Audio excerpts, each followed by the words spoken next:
Hello guys, j'espère que vous allez bien. Bienvenue chez Ladwa It's About Everything. Est-ce qu'on aurait pu imaginer qu'une de ces personnalités qui a assisté aux fêtes de Didi qui est en prison, c'est-à-dire qu'il ne peut plus organiser de fêtes. Mais une de ces célébrités, on parle de Bow Wow. You know, Bow Wow, wow, wow, wow. En 2015, il était signé dans le label de Bad Boy. Il a passé de Jermaine Dupri à Bow Wow, guys. Et en 2015, il était avec Bad Boy. Et ensuite, il disait, il prend sa retraite tout jeune, tout frais.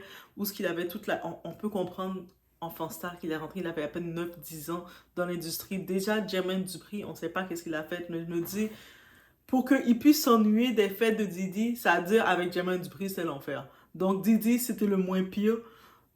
Juste d'imaginer ça. Je crois que je vous ai dit, des fois, là, c'est les moins pires qui sont enfermés. Hein. Ceux qui sont dehors, ils sont pires. Mais là, maintenant, notre très cher Bawao qui a vécu dans ce milieu, c'est ça qu'il connaît. Il est comme tout innocemment, candidement, il nous fait une déclaration et puis tout le monde est choqué comme what? Mais on va regarder le tout ensemble. On va regarder le tout ensemble. Parce que je pense pas qu'il mérite qu'on lui lance la pierre ou quoi que ce soit pour cette petite déclaration. Et on va regarder une autre façon de voir. Et peut-être ça serait sa façon de voir. On sait pas. Go, on y va, on est chez la doigt. It's about everything.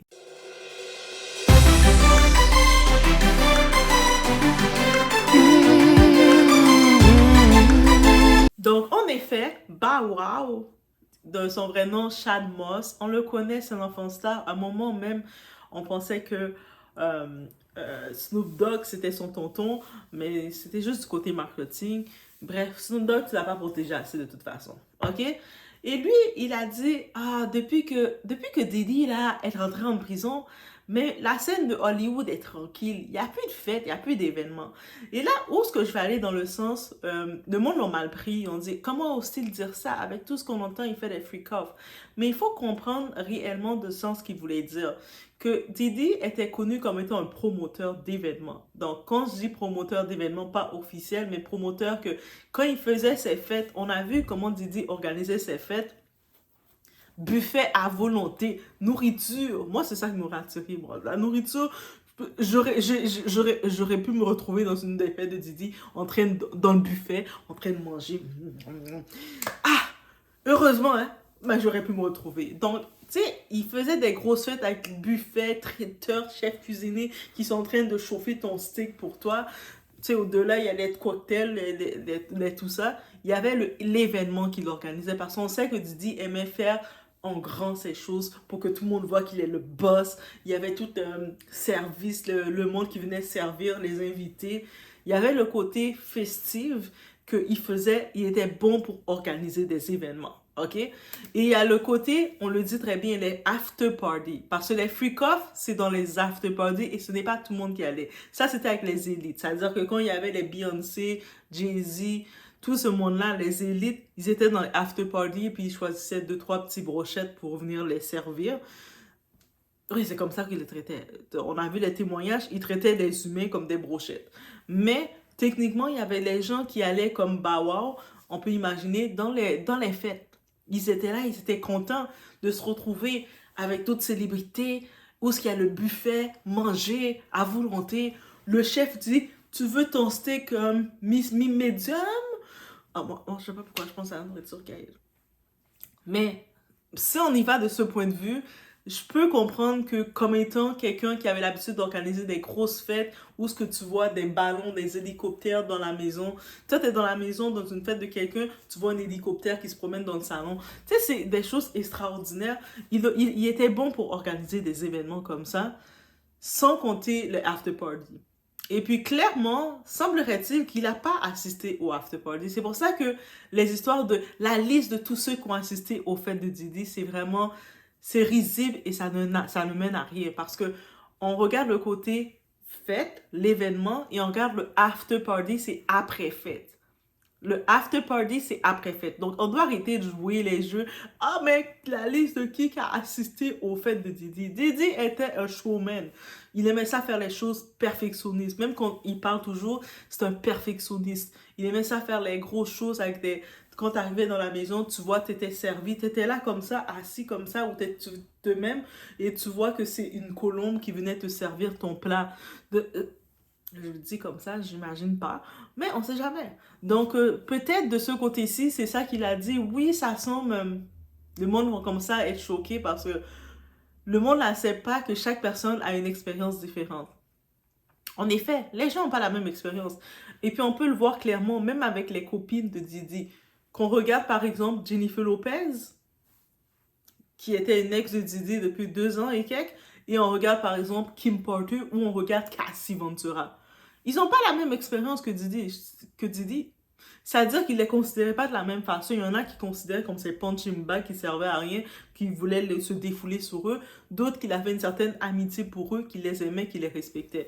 On a pu voir même quand ils étaient plus ensemble des années plus tard, je pense quand Didi faisait des lives, on voyait qui? On voyait Jennifer Lopez et Didi en train de s'amuser, danser en live ensemble.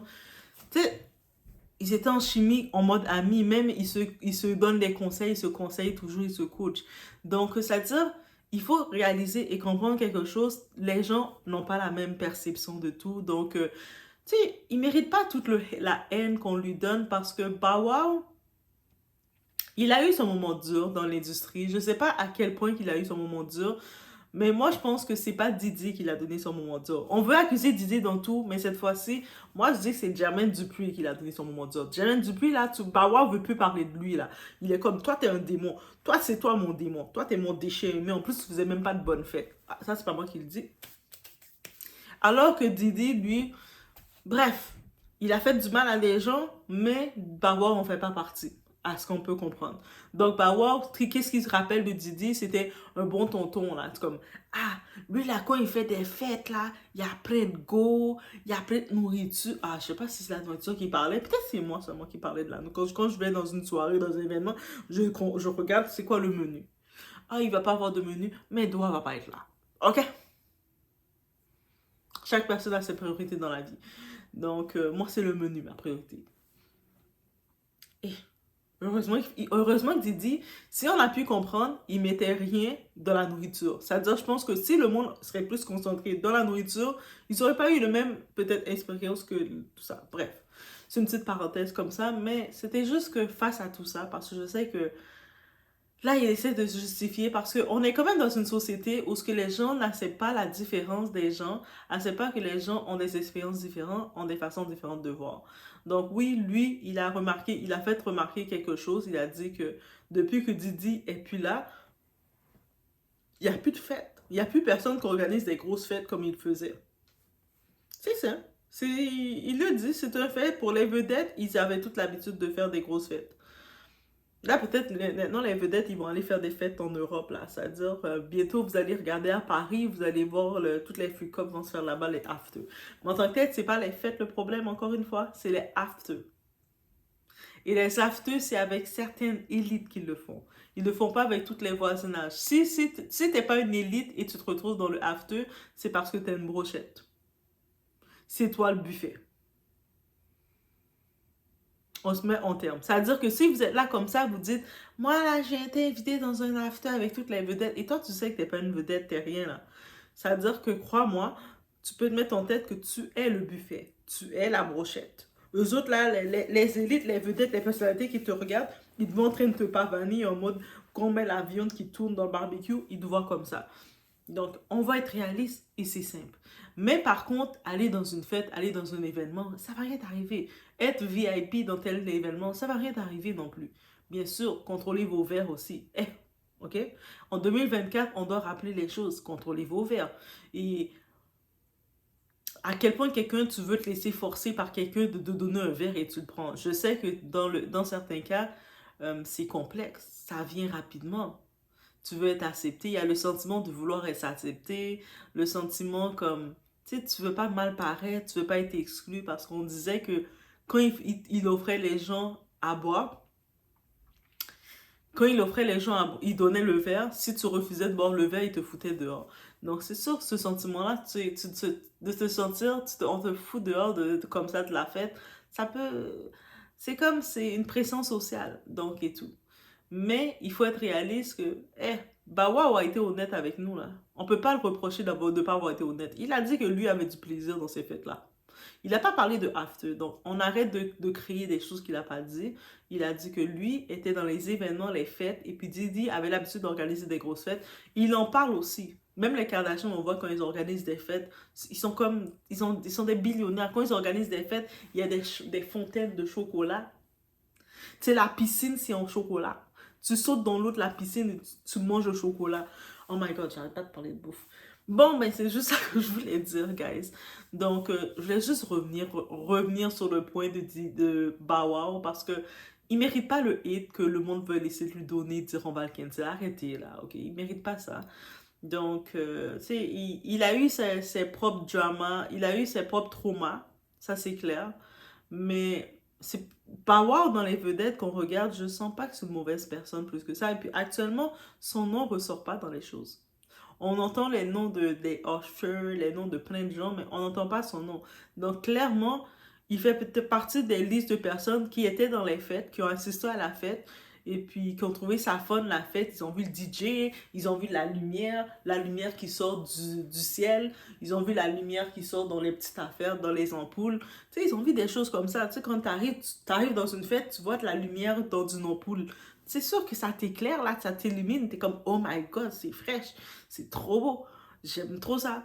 J'aime trop ces ambiances-là. Et puis, il a kiffé. Quand il est rentré chez lui, il était comme ça. Lui, sait organiser des fêtes. Et puis, c'est de ce sens-là qu'on le voit qu'il l'a dit. Donc, bref, c'était un petit retour sur notre petit Bow Wow. Bow Wow, wow, Bow Wow. Ok, on l'a défendu. Et moi, je défends Bow Wow, moi. Et puis, je laisse sur ce. Faites attention à vous. Et puis, c'est toujours bon de regarder toujours l'autre côté des choses. Parce que, tu sais, des fois, c'est facile d'aller puis de te faire comme tout le monde, de vouloir attaquer quelqu'un. Mais en vrai, là, c'est bon aussi d'aller de penser l'autre côté des choses. Et puis, on se rend compte qu'il n'a rien fait de mal. Bah, wow, ok. Il a juste été naïvement et puis il a dit, lui, il n'a pas le même témoignage et c'est correct. On a tous des témoignages différents, des perceptions différentes. On peut rentrer. Ok, je sais, je vais donner un dernier exemple. C'est un exemple avec la nourriture. On peut aller dans le même, dans un restaurant. Moi, je vais dans tel restaurant steak A.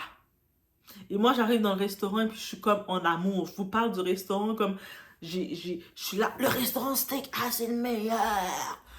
Et puis vous allez dans le restaurant steak A et puis vous avez presque une intoxication, c'est dégueulasse, vous aimez pas ça. Donc, vous allez me regarder, c'est sûr que vous allez être énervé contre moi qui va dire « Ouais, c'était trop bon, c'était bon. » Vous allez me regarder et dire « Mais pourquoi elle nous provoque? » C'est pas qu'on vous provoque, c'est pas de la provocation, c'est juste qu'on n'a pas notre même témoignage, notre même impression. Et c'est comme ça qu'il faut l'accepter aussi. Ça fait partie de la diversité d'opinions, d'énergie et de témoignages. Et donc, c'était le point que je tenais à apporter sur ce. Donc non, je crache pas sur Bow Wow. Je vais pas cracher sur lui. On peut pas cracher sur Bow Wow. Il est pas méchant, Bow Wow. Et moi, je dis ça comme si je le connaissais, comme si c'était mon ami. Comme si c'était mon... Ah, Bow Wow, c'est mon cousin. Bon, oui. C'est comme moi, j'ai des frères. J'ai aussi des cousins. Donc, Bow Wow, c'est mon cousin. Donc, on peut pas cracher sur mon cousin. Oh, vous avez commencé. J'imagine, là, quelqu'un va vraiment se dire, damn, Doa, il a dit que Bow Wow, c'est son cousin. Kanye West, c'est son frère. 50 Cent aussi, c'est un autre frère. On est en train de suivre l'arbre généalogique de Doha, là. Ça s'en va où? Ah, moi, je sais pas où est-ce que ça s'en va. Moi non plus, je sais pas où est-ce que ça s'en va. Un moment, je vais prendre le temps de comprendre. Donc, je vous laisse sur ce. On se voit aux prochaines vidéos. Faites attention à vous.